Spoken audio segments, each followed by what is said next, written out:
ജോയ് ബോയും ഈമും ശത്രുക്കളാണ് എന്നാണ് നമ്മൾ വിചാരിച്ചത്. പക്ഷെ യഥാർത്ഥത്തിൽ അവർ ഫ്രണ്ട്സ് ആയിരുന്നു. ഇങ്ങനെ പറയാനുള്ള മെയിൻ കാരണം ഈ അടുത്തിറങ്ങിയ ചാപ്റ്ററാണ്.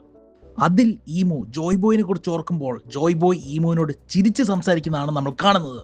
സോ എമിറ്റിനെയും സുനീഷിനെയും പോലെ ഈമുവും ഒരു കാലത്ത് ജോയ് ബോയിന്റെ ഫ്രണ്ടായിരുന്നു.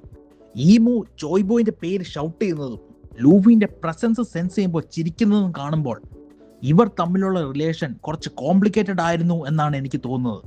ഈമു ജോയ് ബോയിന്റെ സ്ട്രോ ഹാറ്റ് കളയാതെ സൂക്ഷിച്ചു വെച്ചിരിക്കുന്നതും അതിനോടൊരു ഇമോഷണൽ അറ്റാച്ച്മെന്റ് ഉള്ളതുകൊണ്ടായിരിക്കാം. ഇവരുടെ രണ്ടുപേരുടെയും റിലേഷൻ കാണുമ്പോൾ എനിക്ക് ആദ്യം ഓർമ്മ വരുന്നത് ഹാഷിറാമേനെയും മാദറേനെയുമാണ്. നമ്മൾ നറൂട്ടോ യൂണിവേഴ്സ് നോക്കുവാണെങ്കിൽ ഹാഷിറാമയും മാദറയും കൂടെ ചേർന്നാണ് ഹിഡൻ ലീഫ് വില്ലേജ് ഉണ്ടാക്കിയത്.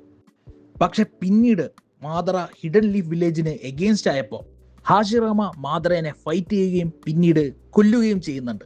അറ്റ്ലീസ്റ്റ് കൊന്നു എന്നാണ് ഹാഷിറാമ വിചാരിച്ചത്. സോ എനിക്ക് തോന്നുന്നത് ഈമുവിൻ്റെയും ജോയ് ബോയിൻ്റെയും കഥ ഏകദേശം സിമിലർ ആയിരിക്കും എന്നാണ്. ഹാഷിറാമേനെയും മാദറേനെയും പോലെ ഈമുവും ജോയ് ബോയും ഒരുമിച്ചായിരിക്കും ദി ഏൻഷ്യൻ കിങ്ഡം ഉണ്ടാക്കിയത്. അതുപോലെ തന്നെ എന്തോ കാരണം കൊണ്ട് ഈമുവും ജോയ് ബോയും പരസ്പരം തെറ്റിപ്പിരിയുകയാണ്.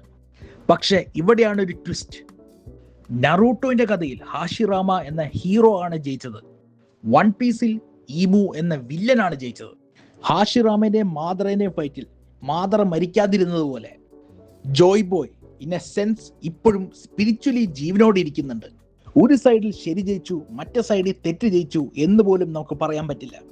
കാരണം ടോപ്പ് ഫ്ലെമിംഗോ പറഞ്ഞ പോലെ ജയിച്ചയാളാണ് ഏത് ശരി ഏത് തെറ്റ് എന്ന് തീരുമാനിക്കുന്നത്. ഹാഷിറാമേന്റെ പുനർജന്മമായ നറൂട്ടോ മാദറേനെ ഫൈറ്റ് ചെയ്തതുപോലെ ജോയ് ബോയിന്റെ ഡെവിൾ ഫ്രൂട്ട് കഴിച്ച ലൂഫിയും ഈമുവും തമ്മിലുള്ള ഫൈറ്റാണ് നമ്മൾ ഇനി കാണാൻ പോകുന്നത്.